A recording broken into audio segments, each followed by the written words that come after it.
Oh. All right, so. Are we all there? All right, so are we all in there? Move over. Thank you. Yeah, that's right. I don't want to touch that again. All right. Hey, this is the Don't Look Down podcast number 20. My name is Richard John Walters. Hi, I'm Kiki McBride. And this is Barrett Black. right on, man.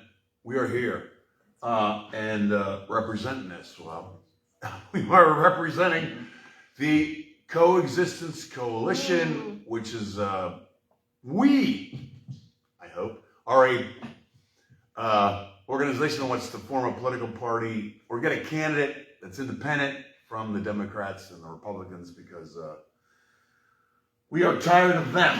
So, yeah. So, okay. Right now, we sort of do things on the fly.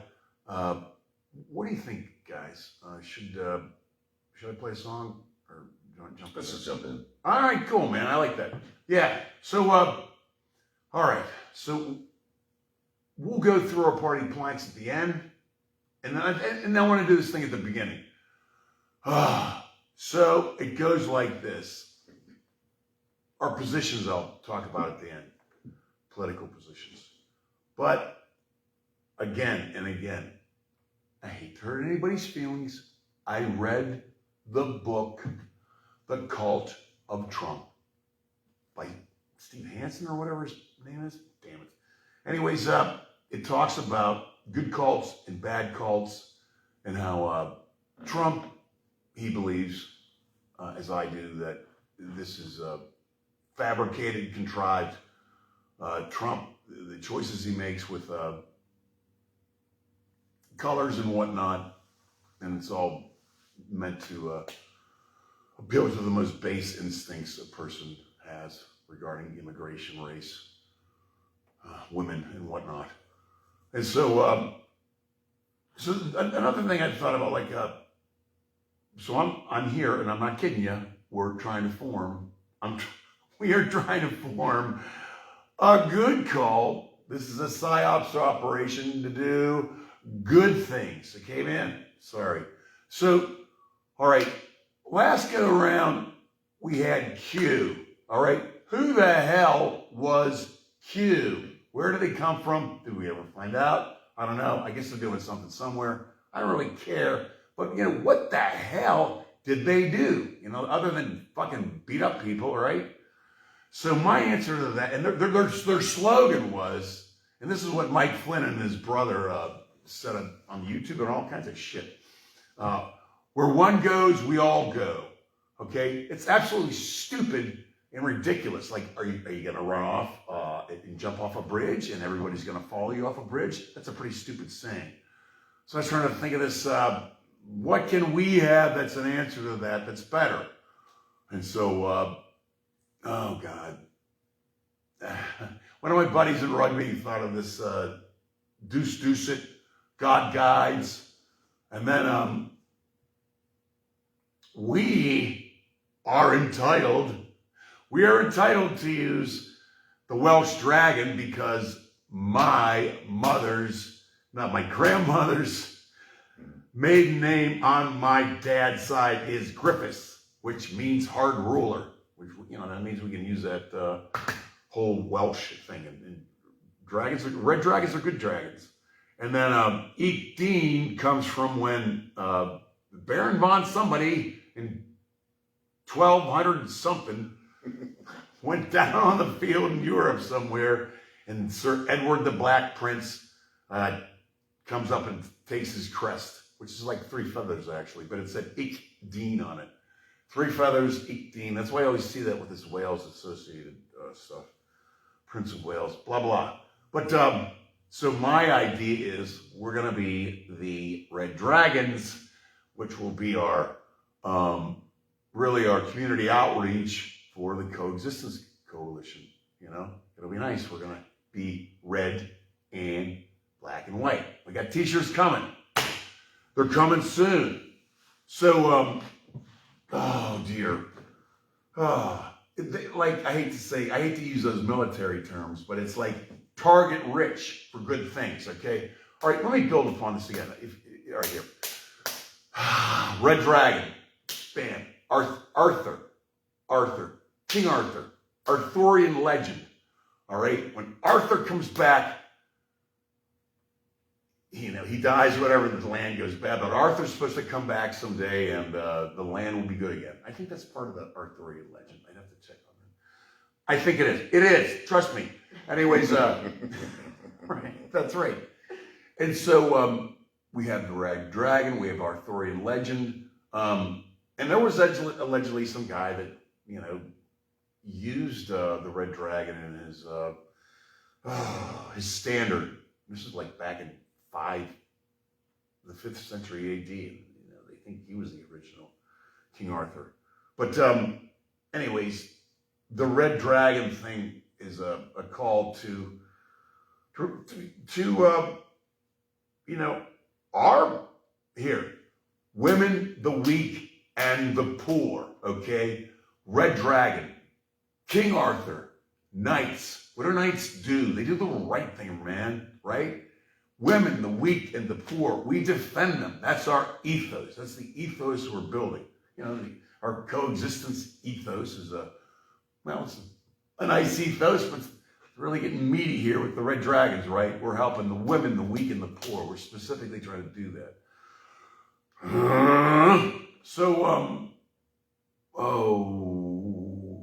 Like I say, it's a target-rich environment for us to do good things. Now we gotta, oh dear, I guess we gotta find a lawyer or somebody who can form a 501(c) corporation. C3. C3, is that what it is? And you don't need a lawyer. You don't need a lawyer. Right, we don't need a lawyer. Who needs lawyers? We don't need those stinking lawyers. No, you do need lawyers, but 501(c)(3), to do a nonprofit, it's something that you can do. However, one thing that I've learned from working with and for nonprofits is a lot of times you have to write grants, and then the grants go to somebody that has to dictate and see whether or not it is feasible in order for you to receive funding. So what is feasible? And if we're looking to defend the poor, because me personally, it's the degradation of our society is destroying the woman, because that's what's going on right now. It's been going on for quite some time, but now it's even more aggressively undeniable. When you're watching anything, one thing that I've been watching lately, being somebody that likes sports, is they're pushing the WNBA like really hard on people right now. But the stars that they're pushing right now are women that have child characteristics, where what they're doing is destroying the idea of the matriarch and making the woman be a child until they become something that is older and replaceable. And it's this mill. The destruction of society starts with the destruction of the woman. Why? Because every society since the beginning of time, matriarchal. That's just the way it's been.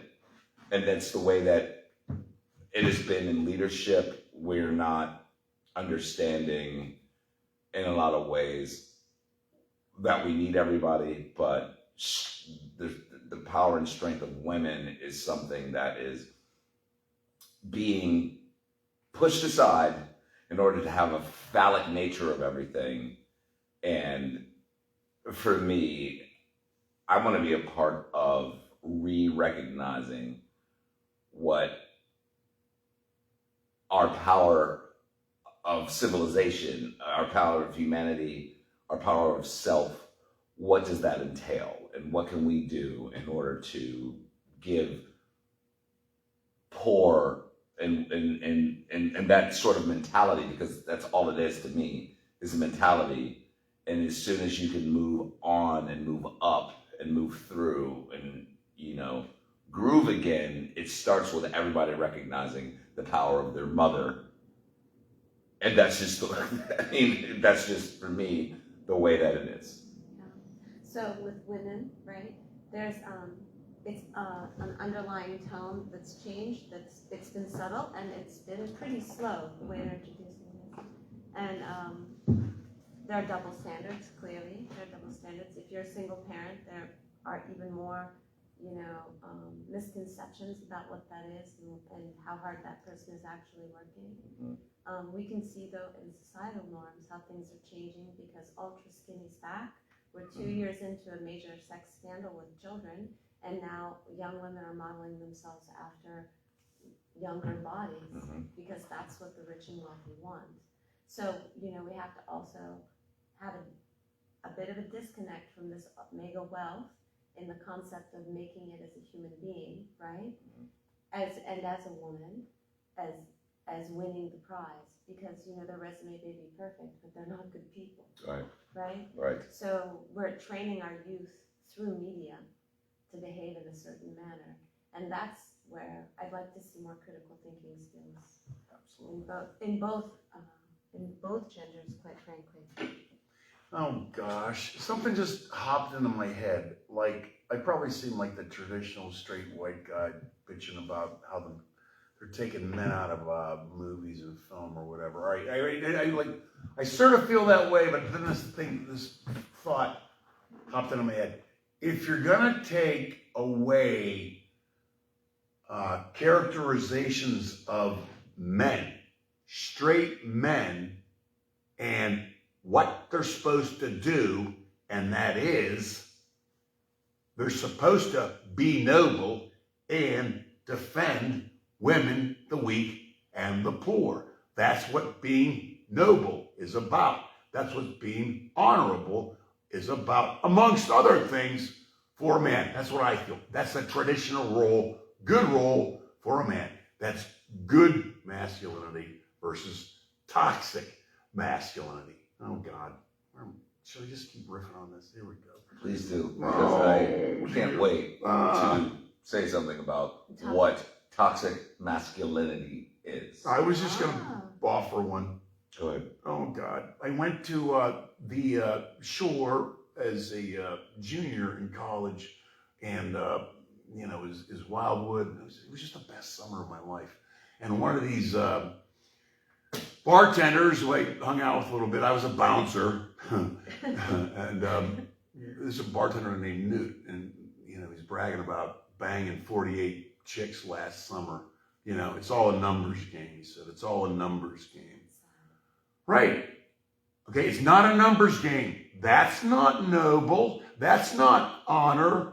That's wasting your fucking time.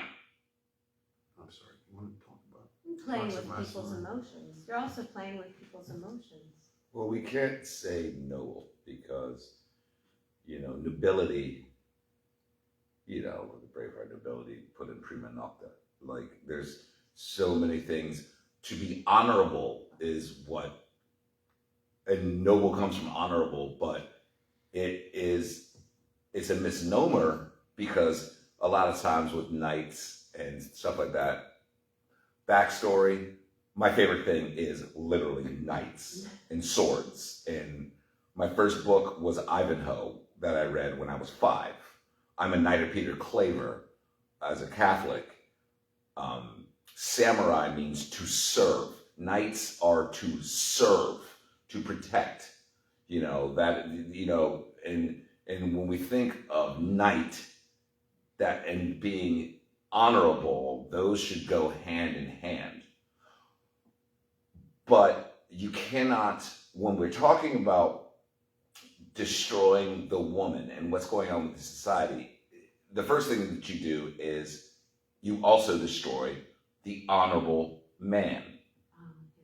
So making it toxic for a man to do man-like things. And I've been a part of this. I am a straight black guy, but I don't have a problem with anybody, but I am not a person that is going to pretend that I'm not a straight man that likes doing man things. It does not mean that I am disregarding the idea of coexisting and being. I want to protect the people, man, woman, or child. If I'm in a role of having the ability to be strong, athletic, tough, hey, back off, stop, hey, come over here, that doesn't look, I want to be able to be, have a masculine aura that is necessary in a given moment and not push it on people. The idea of banging a bunch of people is extremely selfish, reckless, and childish. And it goes both ways because there's tons of women that feel the same way. There's tons of women that puts notches in their bed as well. What we have to do, and I'd really love to kick around the idea of noble, honorable, matriarchal, and patriarchal, and see where we can all coexist with those two words.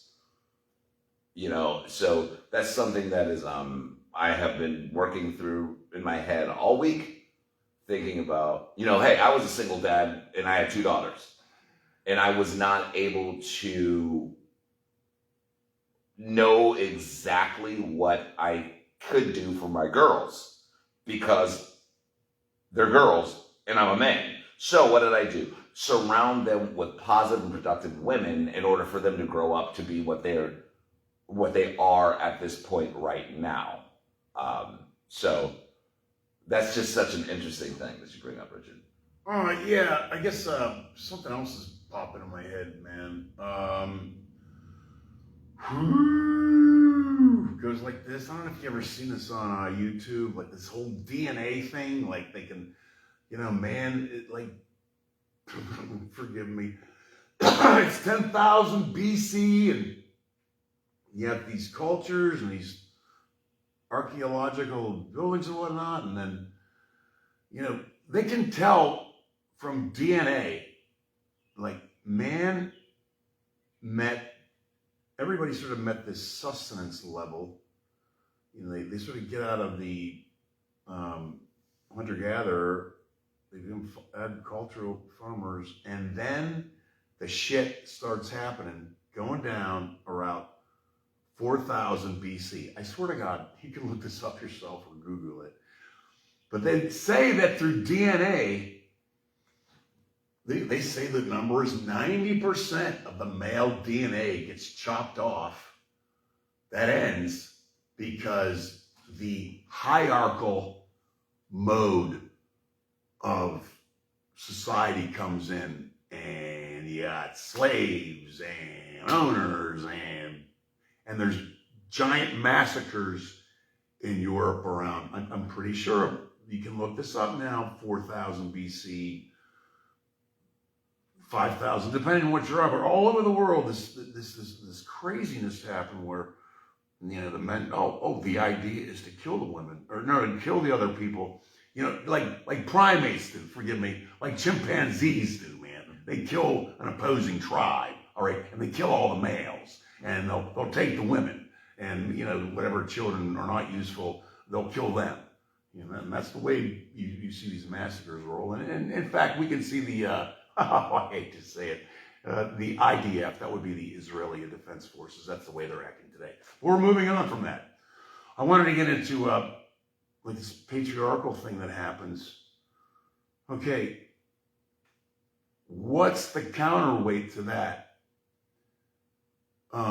Hierarchical, people are hoarding wealth, generational wealth. Other people are being kept down.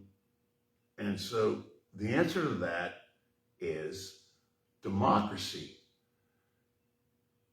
I submit matriarchal.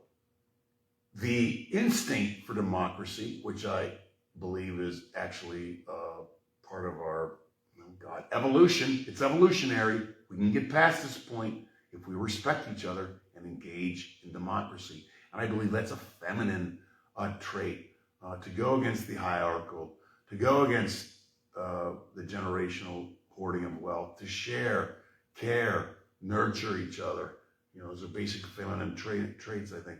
And then, and how about this? You think that's funny back home? How about this? Do you remember Tiananmen Square in China? Right. That was really funny too, wasn't it? Okay, remember this. She what they call her, man? The woman. She was the statue of democracy. She was a woman. They made a statue of her in Tiananmen Square. Damn it! Why can't I remember her name? God, I mean the something of democracy. Please Google it. No, but it was a woman, the woman of democracy. The something of democracy. She was anyways, how about the Statue of Liberty? That's right. Right, and then you know, I guess I learned this in law school. There's an imaginary state they used to talk about in the turn of the century of the 30s. Columbia, remember Columbia Pictures or whatever? They always had this woman. Oh, yeah. That was Columbiana or something. The representation of women administering justice is another one, right? She is blind, justice is blind, the woman is blind.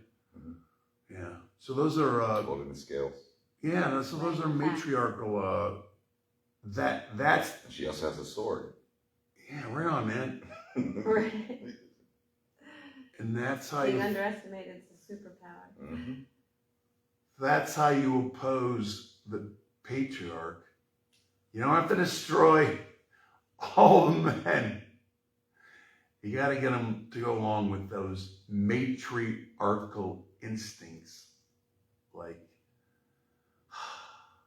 democracy and caring and loving and sharing and learning. I think nurturing. Yeah, you know. And women are strong. Women are quiet strong, though. We're very quiet strong. I've seen a lot of not quiet strong women Oh, as well. Listen, even our painkillers, they give you a painkiller with caffeine in it, right? Yeah. Like, yeah, you're in pain, keep moving. Yep. It's expected from us to keep moving. Exactly. It's expected from us to keep working and working harder. Mhm. It's expected. You know. Yeah. Cool. Right on. All right. You know, hear that lonesome whippoorwill. All right. Oh, like, okay, so again, I guess I'm sort of stuck now. We were talking about the Red Dragons originally, and I wanted to really cover that because there's a lot of things we can do. I'm sort of aiming for young men and changing the culture of young men. You know, Mark, can't remember his name either, comedian. He said that Joe Rogan and the guys have changed the culture. It's cool to be like a bully and begging chicks. That's fucking, you know, that's toxic masculinity. You know, bragging about that crap. Oh God. So as the Red Dragons, we're looking for men or people who want to identify as men, right? Or women too, man. We're looking at all out of We're the people. other half of the sky. We're the other half of everything. Right, and then we're gonna. I would like to go in the direction of, you know, we start small. We show the ability to do something like we paint a house for somebody, or we pick up garbage for somebody. And I guess we got to, you know, Christine said we got to look at permits or whatnot, and you know, that's something I need to do, right? And then, Go through it. yeah. So then, but you think about the possibilities. All right, we get off the ground doing that and showing that we can work, and then that puts us in the, you know, here's our pictures, and then we go to somebody who can write us a grant, like the Clinton Foundation. Tell the Clinton Foundation, the Coexistence Coalition, money. Money, money, money, money. Money. Some people gotta have it. Some people, right? Yeah. So, all right, and this is kind of this weird facet of this. Like, look, this is kind of crazy. I just don't. I don't want to. I don't want to be threatening, but I've gotten some of these jerks from MAGA have got up into my face, man, and I'm not down with them. And this whole January 6th thing is it's a travesty, and the failure of the Democrats will go down in history. So we're looking at 2028, and I'm thinking they're not going to get out of the office, these guys. So I'm thinking, yeah, Red Dragons, we're coming. You're the Proud Boys? Now you got the Red Dragons, man. And we are cool. And we're looking for members. You know what I mean? And, if you know how to use guns legally, right? And you like doing things for women and doing honorable things and good things. And as Spike Lee would say, like doing the right thing. If you like doing the right thing 3 times, if you like doing the right thing, come see us. And we'll be doing the right thing down here at 5005 Penn Avenue. The right things also start small, like little acts of kindness that, I drive past a mural coming here every day. That mural's beautiful with the bride walking up the stairs. And that's been there for like 10 years. There's a really dreary day I was driving through here, and that just put things into focus for me.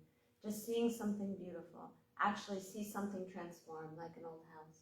I used to live in Stratford really quick, so that mural's been there for 30 years? Yeah. 40? I don't know, because I'm 52, and when I lived on Stratford on Penn Avenue, part of the Friendship Development Penn Avenue Arts Initiative, I was one of the people that was about making Unblurred, making Penn Avenue, was one of the people that was here, did it.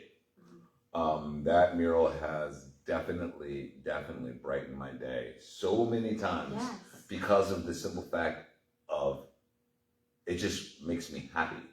It's warm. It's warm. It's so warm, and it's full of love. It really is. Is it the best painting ever? No. It's the idea of what that is. Now it transmits warmth and humility as well. Move on. This is actually spooky. See, it's not the only reason I believe in God, but I believe so many spooky things happen to me. Okay, the woman who painted that, her name was Susan. Okay, I didn't know. and she used to go out with, forgive me, Marty. There was an actor in town named Marty. I'll just say that, and they were, you know Marty? I do. Far out, man. Yeah. And Cool. Spooky. yeah, man. Spooky. And they were a couple for a while. I'm not sure what happened, but she died in I think it's the Panama 800 plane that went down over Long Island. You ever see that? It's horrible. Oh my God, Lord Jesus have mercy on And us. she's brightening people's day by her artwork every day. It's that horrible one where the front of the plane fell off and I feel so bad for her. But I ruined your, I feel like I interrupted your. Oh, no. I was just reflecting on the fact that it has literally brought me warmth on days when I'm going to work. Yeah, far out, man. And cold, snow, rain, all of it, feeling down. I go by that because I used to have to ride my bike to go downtown or whatever. And I look at that, and every single time it shows me something that the woman is a gift. What is a bride? A bride is a gift. Am I not correct? I mean, that is why our society, what we do, or what we have done that has been positive, because everyone is created equal in front of God. But that, the idea, when I married my wife, it was the greatest day of my life, right? Why? Because she said to me that I will be with you and give you strength and give you, yes, you are a man and, you can feel some type of way of protecting me, but I'm also by your side and you're by my side. And that's just something that I've always loved about that painting. And then I remember, you know, when we were going home from our wedding, seeing that in the rear view with my wife and me in the car, getting ready to go to Bosphorus for our meal. It's just something that always warms my heart. I mean, it's just something great. Yeah, it's cool, man. So it doesn't take a lot. We can do small things and then build to bigger things in the community. I mean, who wouldn't love to see an older couple's house painted and in good shape? Mm-hmm. Who wouldn't want to see somebody who you knew had been down and out thrive? We can enjoy that. Mm-hmm. We can feed that. Yeah, cool. You know, I finally remember it was Our Lady of Democracy in Tiananmen Square. Our Lady of Democracy was this white statue that they were putting up in Tiananmen Square, and then the massacre occurred, you know, sometime after that. But you know, they killed like 20,000 or whatever. I don't care what the Chinese say. That's the government. I love the Chinese people. All right, I'm meandering. What are you guys feeling? Like, you want to wrap it, or you? Well, a couple more points I want to make. Sure. I want to make sure that when we're talking about, the irony is I have the Welsh flag in my house. Right on, man. My wife always calls me a dragon. Boom! Always. She's like, you're a dragon. Booyah!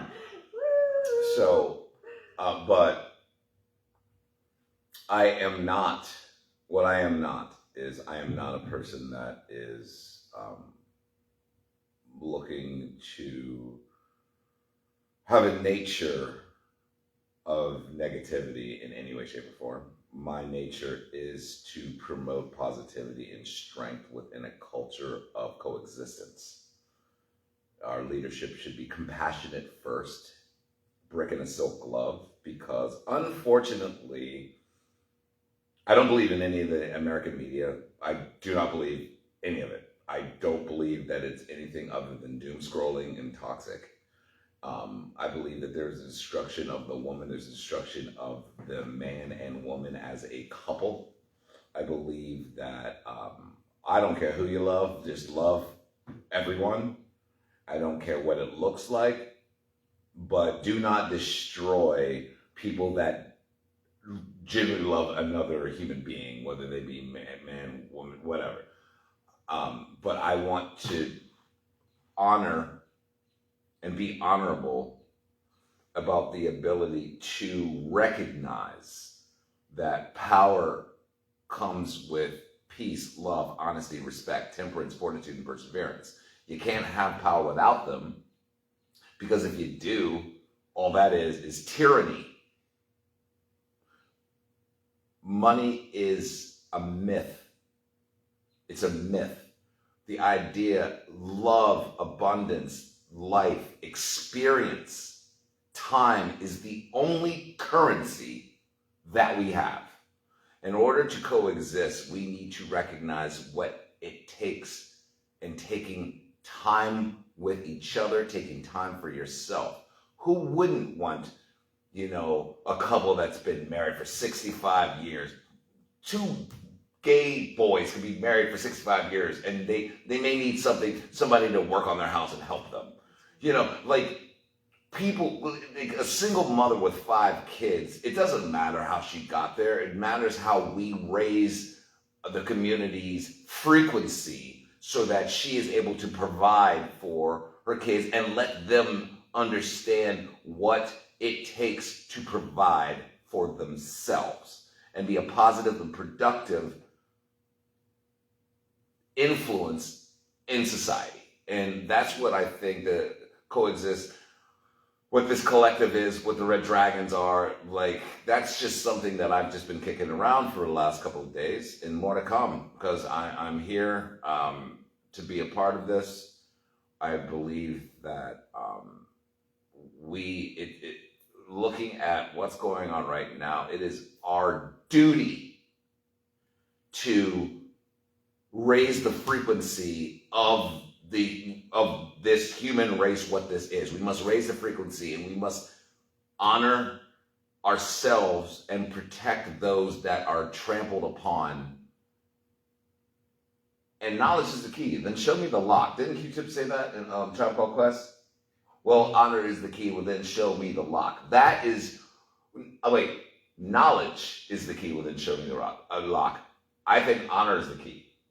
Take it, man. You know, Doing the right thing. doing the right thing. Well, and also, I watched that in the movie theater with my mother. I think that's a great fucking movie, man. I love that movie. Great soundtrack. but it'd be good also that societal norms looked at single parents as superheroes, because that's what they are. Mhm. Instead, they're frequently, described in a negative manner. Mhm. When in reality, that's the person who most needs to be lifted up, because you lift up that woman, that mother, that single parent, you're lifting up all of her children as well. Don't forget about the single dads, Single parent. because there's a lot of single dads out there that do not get the same sort of. I know that for a fact, that there's a lot of single dads out there that want to do the right thing, and the way that the system is set up, we are not able to, and all should be honored. But what happens a lot of times is when the single father doesn't have a lot, and then there is vindictiveness because society is putting that into the media, into different shows, into different things, showing, oh, well, you did something wrong, whether it is man or woman. Both are superheroes, but predominantly, a lot of times, what does that young kid do that has a baby, does not know how to be a father, gives up his rights, lets the kids go, does something that is not honorable, and then that breaks that culture down, where they're not working together. The mom and the dad are not working together. And then this woman is put behind the 8 ball because somebody doesn't want to do something. And then both are ostracized in different ways. They are both superheroes, but all must be. Sorry, stop you. Oh, no, go right ahead. All must be able to recognize what they themselves as people need to do for the children that they decided to bring into the world. There is a responsibility for both, but there's a responsibility of our government that needs to make sure that people that need help get help. Yes. That's what it is. Right. Yeah, it's a duty, I think, by it's a collective duty men and women, society owe to. If we don't help the least among us, what are we? What are we just gonna throw people away? People, we're gonna keep on watching more and more people, get tense and be homeless. So what you want to do? I want radical change, man. Well, beautiful minds come out of difficult places. Oh, that's good. Very good. So it's our job to help them. One kind word on a hard day can get you through. 1 hour spending with a kid helping them read could change their life. Really, something minimal that you do could be the act of kindness that person needs to expand their mind. I'll never forget, I did 6th grade mentorship in Pittsburgh Public Schools. And it was one of these things, I did it because my daughters were going into 3rd and 4th grade, and I just, and I was writing a lot of grants back in the day just to be a musician in Pittsburgh. And this was back at the time when, if you're a black guy, you could just get a grant. Oh, yes, sir. And like with it, and then so much positivity came out of that because so many people stepped forward to do positive things. But I remember, reading, seeing that a kid could not read in 6th grade. Yeah. 6th grade could not read a book at all. Couldn't read a book because they're used to looking at something, looking at a screen, something like this, clicking a button, but could not read a book, to have the attention span to read a book. It was just one of the most uplifting things to see, taking time out of your day to just express your gratitude of helping somebody learn. Because as a teacher, if you're not learning every day, then you're instilling your power versus learning from your students while you're teaching them. That's how society should. That's the building blocks to me of a strong civilization, is always learning from the people that are, the teachers learn and the learned teach. So that's just something that I'm just expounding on what you were saying. And that's just something we got to do. Hang on a minute. How do you guys want to take this out now or no? Yeah, we're good. Cool. Yeah, so I was just going to say, I like to say life for me often has been a difficult, long, hard slog, but you got to keep your chin up and pray and hope, and because you got to keep hope. You got to bring that hope. You got to hope for something. Accept what's happened in the past, but hope for the future. Pray for the future, and it'll be better. And all right, brothers and sisters. Sending you love.